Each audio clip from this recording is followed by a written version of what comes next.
On se retrouve directement les amis sur le Bitcoin, on est sur le graphique CME en daily et les traits bleus, vous pouvez retourner voir dans les vidéos précédentes, je les ai dessinés depuis le 24 avril, donc ça fait bientôt 2 mois que je les ai dessinés et j'en suis plutôt fier, franchement c'est assez dingue. Alors ça s'est pas passé exactement comme prévu, on est resté plus longtemps, mais regardez comme ça a bien suivi l'accélération, donc c'est assez exceptionnel, cette zone qui a été comblée parfaitement et là, c'est quasiment de la magie, hein, je vous cache pas, c'est quasiment de la magie. Ceux qui me disent ouais, heureusement que je t'ai pas suivi, machin, bon bah les gars, vous avez juste perdu de l'argent, hein. Si vous avez fait l'inverse, vous avez perdu de l'argent automatiquement, hein. Donc voilà. Donc on est en daily sur le graphique du CME, ok. On a pris les stops ici, donc c'est bien. On est allé jusqu'à 59 000, donc il reste cette prise de stop. Celle-là, elle a été effectuée. C'est celle-là qui n'a pas été effectuée, donc c'est 58 400 qui n'ont pas été encore effectués. Alors en daily les amis, je vais vous faire un petit point. Donc il y a deux solutions de scénario. Si je peux prendre ma brosse, ça peut être pas mal. On va essayer de prendre la petite brosse, elle est là. Donc en daily, soit ici, entre guillemets, le rebond, donc on a quand même un rebond, parce qu'on était à 59, on est monté à 64, donc ça fait 5000 de rebond. Soit le rebond est fini ici, c'est-à-dire que on est venu prendre le sommet ici, travailler un petit peu le FVG et on repart. Ça, c'est la solution numéro 1. Probabilité, je sais pas, je dirais 40, 45, quelque chose comme ça. Scénario 2, très possible aussi, rebond un peu plus important. Donc rebond plus important. Donc là en daily, c'est vrai que c'est moins clean que sur le Perpdex. Que sur le Perpdex, c'est plus clean le graphique. Mais donc là, il y a la première zone et il y a cette deuxième zone de FVG, voire même cette troisième zone. Mais je pense qu'on pourrait tout à fait, en fait, si jamais le rebond est plus important, on pourrait faire ça et aller chercher cette deuxième zone, donc entre les 66 presque et les 67. Donc cette deuxième zone de FVG, et voire même peut-être rentrer dans celle-là, mais je pense pas. Celle-là, je donnerais que 25-30% de chance d'y aller. Et je dirais que ce qui est plus probable, c'est soit de repartir directement, soit d'aller chercher là et de repartir. Donc on est tout simplement dans un rebond. Donc là, c'est simplement le graphique CME. Il est techniquement plus clean normalement que le graphique Perpdex. Cependant, le Perpdex, regardez, sur le FVG, c'est un petit peu plus simple à voir parce que là, on est nickel dedans. Donc là, soit le travail était fait et on repart directement, comme je l'ai dit, soit le FVG il s'étend de là à là et on fait ça. Possible aussi. C'est les scénarios, je dirais 60-70% de chance et 30% qu'on ait vraiment un rebond plus important. Je n'y crois pas trop, mais il faut toujours se dire que c'est pas impossible d'avoir un rebond là-dedans. Là-dedans, j'y crois vraiment pas trop. Je dirais 10-15%. Là, c'est plus possible, mais je pense que le cours, il n'aura pas assez de jus et qu'il va simplement soit aller là, soit directement. Le travail est fait. Ici, c'est largement possible. Donc ça, c'était plus pour du court terme, pour des rebonds. Je rappelle, rebond technique dans une dynamique baissière. Je rappelle quand même, hein. Dynamique baissière. Ici, il y a eu l'invalidation, c'est-à-dire qu'ici, il y a eu le VG qui n'a pas tenu. Ça a formé un breaker. Ici, quand on a clôturé là, c'était le breaker. On a consolidé et schlack, ok. Donc là, on peut très bien consolider un peu et schlack. On verra comment ça se déroule. Mais on est dans une dynamique baissière avec des objectifs au minimum, je pense, à là où j'ai mis le trait en fait. Hein. Donc c'est quoi, 57 500, 58 000. Et puis ensuite, probablement, ouais, après ça dégringole vite. Hein. Après, c'est vite les 52, c'est vite ces niveaux-là, quoi. Donc voilà, je pense que c'est vrai que l'expansion baissière, si on commence à faire ça, on peut vite, c'est vrai qu'on peut vite décrocher dans des zones, entre 55 et 50, quoi, pour la faire simple, entre 55 et 50. Voilà, voilà. Après, c'est pas impossible, hein, ça se trouve ici, on sait jamais, hein, ça se trouve ici, les gars, je vous dis ça, ça se trouve ici, on marque un bottom pour... voilà, on peut très bien faire ça aussi, tu vois, il n'y a pas vraiment de règle. Mais simplement, en termes de probabilité, moi, je jouerais plus une continuation baissière comme ça que un bottom et on repart to the moon parce que pour l'instant, les cryptos sont extrêmement faibles et l'expansion baissière, je ne pense qu'elle n'est pas terminée. C'est mon avis. On peut se tromper comme tout le monde, voilà. Le Nasdaq n'a pas encore réouvert, il va réouvrir aujourd'hui. Est-ce qu'il va faire ça? Est-ce qu'il va directement imprimer une bougie comme ça? Est-ce qu'il va venir chercher? On va voir, hein, on va voir ce qu'il va faire. En tout cas, voilà, les indices ont pris une petite correction le vendredi dernier.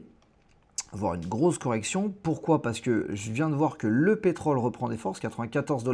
Ça commence à faire élever si le graphique veut bien charger.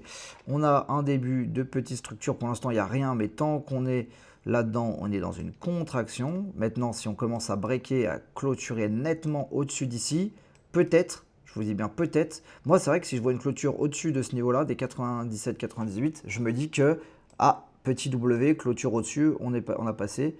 Ça peut sentir l'expansion haussière. Faudra voir si vous préférez. Je peux vous dessiner un truc comme ça. Tac. On va voir ce que ça fait, juste pour voir. En tout cas, c'est une contraction sur le pétrole. Le prix reste très élevé. C'est très cher, 94. Donc ça met de la pression sur l'économie. Le hype qui reprend des forces après cette prise de l'eau. Donc là, c'est exactement ce qu'on voulait voir. C'est-à-dire que gros crash, prise de l'eau et on reprend en force. Alors attention, ce qu'il va falloir faire attention, c'est ce premier FVG, ok, et ce deuxième FVG. Est-ce que là, ça fait ça? Est-ce que là, ça fait ça? Donc, j'ai mal dessiné, écoutez. Là, tac. Si ça casse, donc là, je pense que là, on est quand même bien parti pour casser le premier FVG. Il y a cette zone ici. Si là, on fait comme ça, on consolide et qu'on casse, ok, on est reparti pour aller plus haut, d'accord? Voilà, le dollar qui est toujours haussier, le dollar index qui a pété son FVG, tac tac, on consolide et je pense qu'on va se diriger vers le sommet, voire même le FVG, mais je crois qu'il faut se mettre en weekly, il me semble, ou en monthly pour le voir. Je sais plus si c'est en monthly ou en weekly, parce que là on a comblé complètement le FVG, là on a laissé du FVG, donc est-ce qu'on va réussir à aller jusqu'à là? Je sais pas, ça fait quand même beaucoup de points. Si je me mets en monthly, ça donne quoi? Je vais me mettre en un mois. En monthly, ouais, il est là, le FVG, là, c'est un petit peu plus probable. Il est quand même pas tout de suite. Donc, ça serait d'aller chercher cette zone. On verra si ça passe. En tout cas, le dollar est plutôt haussier, comme vous pouvez le voir. Donc, gardez ça en tête. Voilà pour Ether, Solana, etc. Bon, bah là, Ether. On a cassé le range, on est dans un rebond, donc même chose pour Ethereum d'ailleurs, attendez, je vais plutôt faire comme ça sera plus simple pour moi. En fait pour Ethereum les amis, je vais essayer de toujours zoomer pour vous, pour bien voir sur votre écran.